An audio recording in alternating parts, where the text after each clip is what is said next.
வங்கி நிதி நிறுவனங்களில் அடகு வைக்கப்பட்டுள்ள நகைகளை மீட்டு விற்க விரும்பும் நபர்களுக்கு நிதி உதவி செய்து நகைகளை மீட்டு அதை தற்போதைய சந்தை விலைக்கு விற்பனை செய்யும் நிறுவனங்கள் சமீப காலமாக அதிகரித்துள்ளது.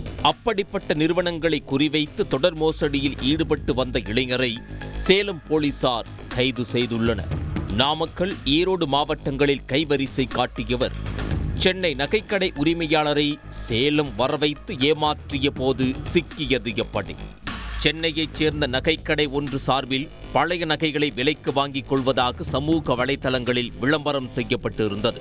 இந்த விளம்பரத்தின் அடிப்படையில் அந்த கடை உரிமையாளரை தொடர்பு கொண்ட பிரேம்குமார் என்பவர் தனது நகைகள் வங்கியில் 2.5 லட்சம் ரூபாய்க்கு அடமானம் வைக்கப்பட்டுள்ளதாகவும் அதை விற்பனை செய்ய தயாராக இருப்பதாகவும் கூறியதாக தெரிகிறது.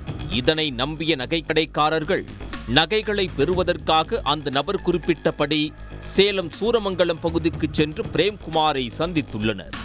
அப்போது அவர் தன்னுடைய நகைகள் ஓமலூரில் உள்ள வங்கி ஒன்றில் 2.5 லட்சத்திற்கு அடகு வைக்கப்பட்டிருப்பதாகவும் அந்த தொகையை தனது வங்கிக் கணக்கிற்கு முன்னதாக அனுப்பி வைத்தால் நகைகளை மீட்டு ஒப்படைப்பதாகவும் கூறியுள்ளார்.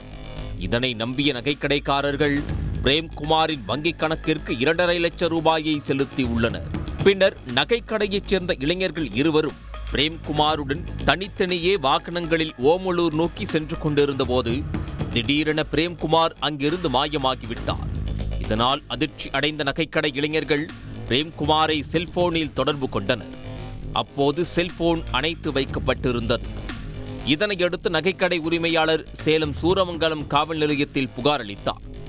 அதன் பெயரில் போலீசார் நடத்திய விசாரணையில் பண மோசடியில் ஈடுபட்டது நாமக்கல் மாவட்டம் ராசிபுரத்தைச் சேர்ந்த 33 வயது பிரேம்குமார் என தெரிய வந்தது.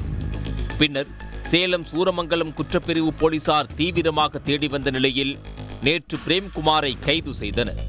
பிடிபட்ட பிரேம்குமார் மீது ஏற்கனவே நாமக்கல், ஈரோடு உள்ளிட்ட பல்வேறு மாவட்டங்களில் மோசடி புகார்கள் உள்ளது விசாரணையில் தெரிய வந்துள்ளது. இதனையடுத்து பிரேம்குமாரை நீதிமன்றத்தில் ஆஜர்படுத்தி சிறையில் அடைத்தனர்.